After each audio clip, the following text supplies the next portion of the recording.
Hi everyone, it's Kat here. I'm in North Cadbury in Somerset to look at a male and female effigy. We've come to look at her clothes and her headdress. So what I'm going to do is spin the camera around and we'll have a look at Lady Elizabeth.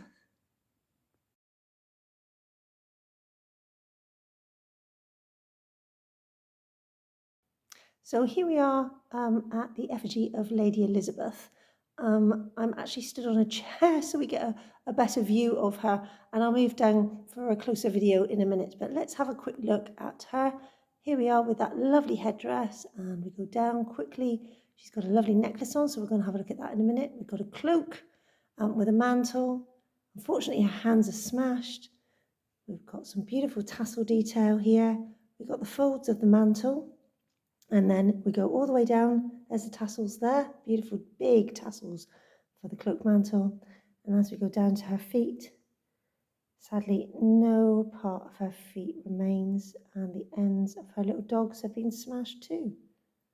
Let's quickly squiz over for the boys and have a quick look at his lordship. There's our lovely feet articulations, feet resting on a lion. And then we'll move up. We've got no carved spurs here, but we've got some beautiful knees. Can you see how the armour is starting to develop? Look at those gorgeous knees. And then we go up to the waist.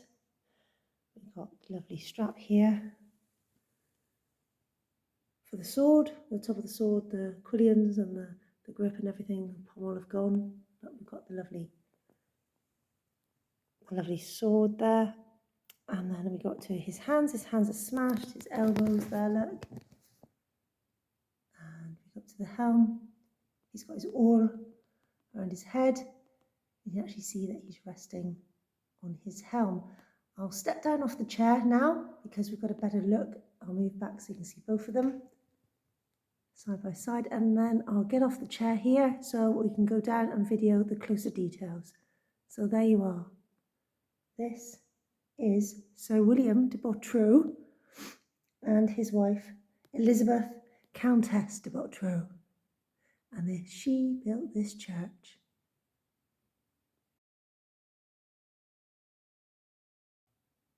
Look at this church. Isn't it beautiful? The high roof, the window.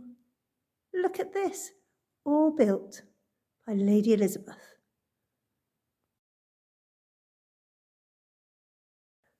So we'll start at the head of the tomb.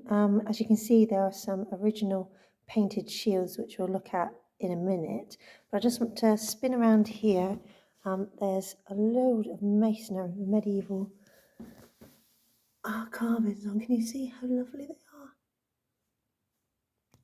So we've got some really lovely details. So let's go and have a look at this shield. I'm not very good with heraldry, so I'll leave it to the experts to actually try and work that out. But we've got colours of yellow, black, and we've got some scallops, I think, there. We've got a fence, and I think that's called a bar, but don't quote me on that.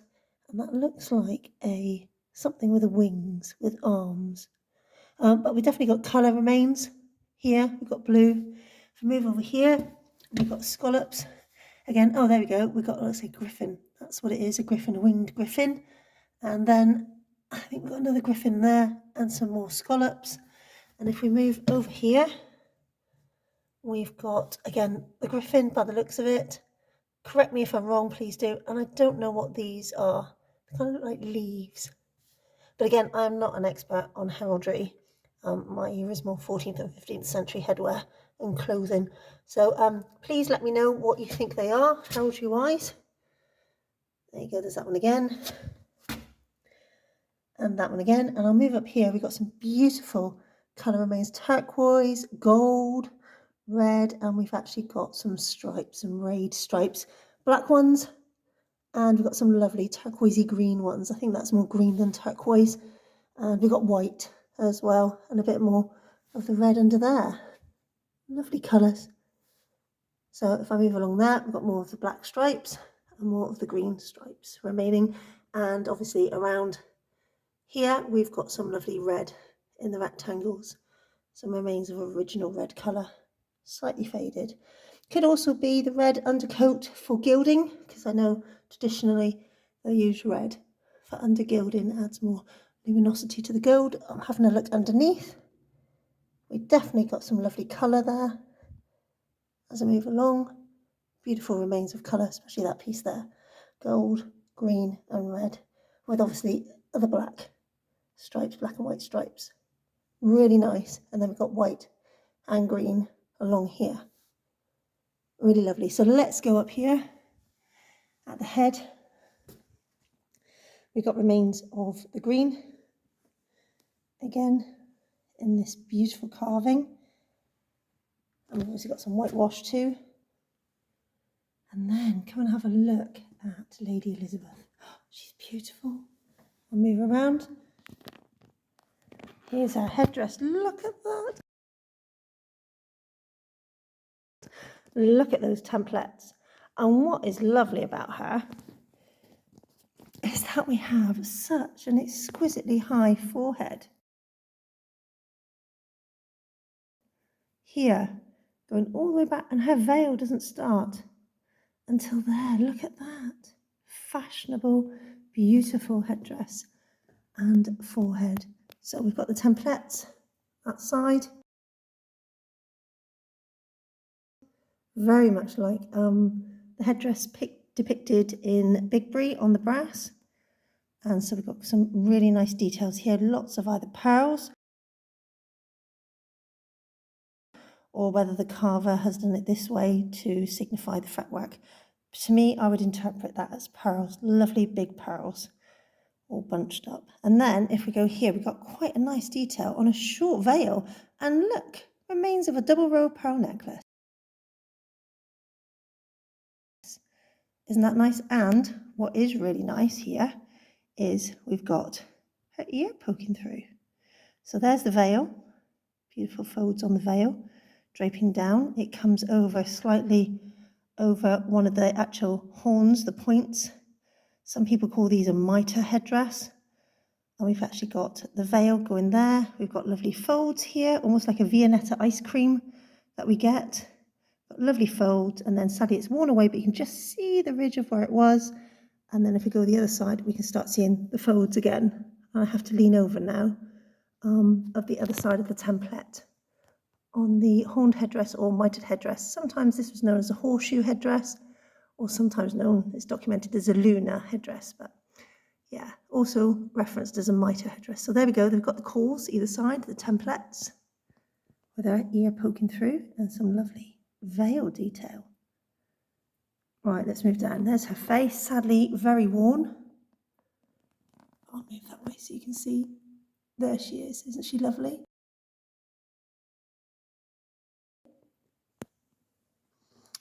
Her hands have been smashed.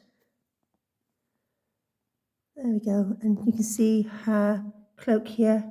We've got a nice loop here going through with a loop on her mantle. What I like about this effigy as well is very similar to the Horwood effigy with a similar headdress. She's got a collar. She's got a lovely collar, if I move over this side, on her mantle, a really distinctive collar, which is really nice to see. Beautiful. There we go, there's the end of the mantle cords, and then we'll go past her smashed hands.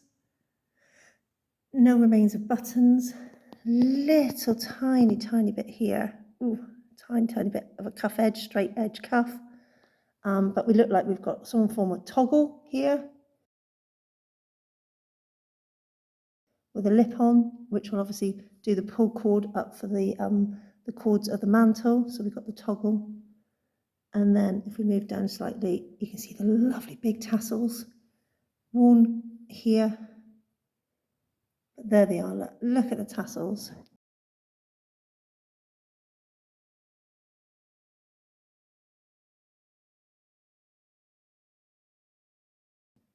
And we actually got detail of the underside of the tassel too. So they must have been highly detailed 700 years ago, because we've got some lovely detail on the underside of them. Lovely big tassels. She's got an actual waistline. Nothing's flowing. Got a waistline, and then it folds down in lots of full folds. If I move back so you can see, full folds all the way to her hem. There's her mantle there. Can you see how the mantle's falling? Here, look. It's coming down. The mantle's falling to here. I think that might be remains of paint. So it might be a red mantle. There's some there. Some tiny, tiny bits. Not much left. Tiny bits. And then we come back to her dog at her feet with a smashed head and snout. Move round, and we've got here a chopped off dog. There, look. Sadly. But there she is. That's Lady Elizabeth, Countess De Botreaux, and she built this church about 1420, and she's done a beautiful job. Well, not personally, but her masons and her church builders have done a beautiful job.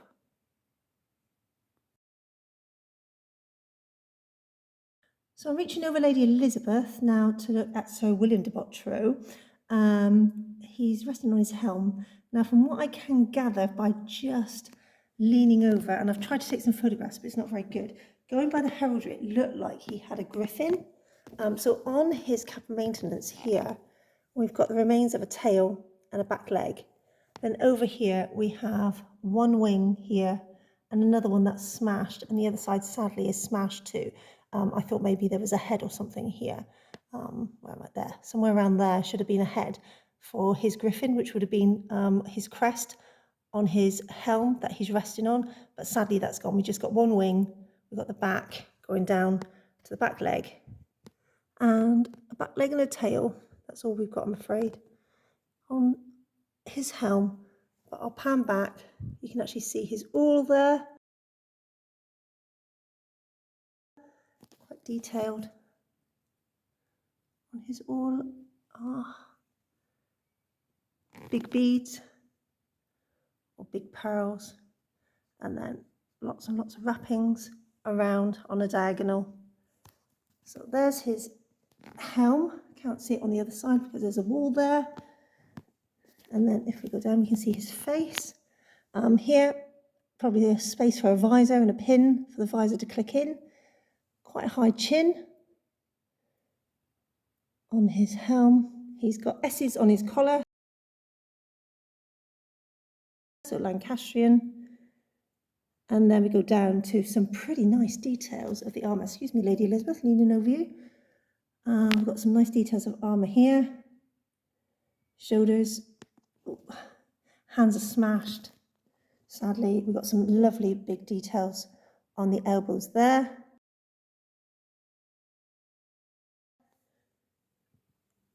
And I'll scoot over that side so you can see some nice details. We've got his belt with nice detail leading down to his sword. Like I said at the first part of this video, the quillions, the grip and the pommel have gone. But we've got nice details there of his belt. And then we've got some buckles. And more armour, showing the lovely articulations. And there we go with the straps on the thighs. And then we've got some lovely 15th century details at those knees. Look at those. Aren't they lovely? There's some black marks on there, but I don't think that's the remains of the paint. And then if we go down here, we've got his legs.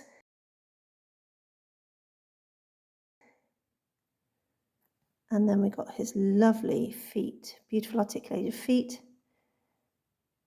resting on a lion. Tail of the lion's gone. There's the feet. And there's the lion. And there is, oops, there you go, Sir William De Botreaux, 1st Baron of Botreaux.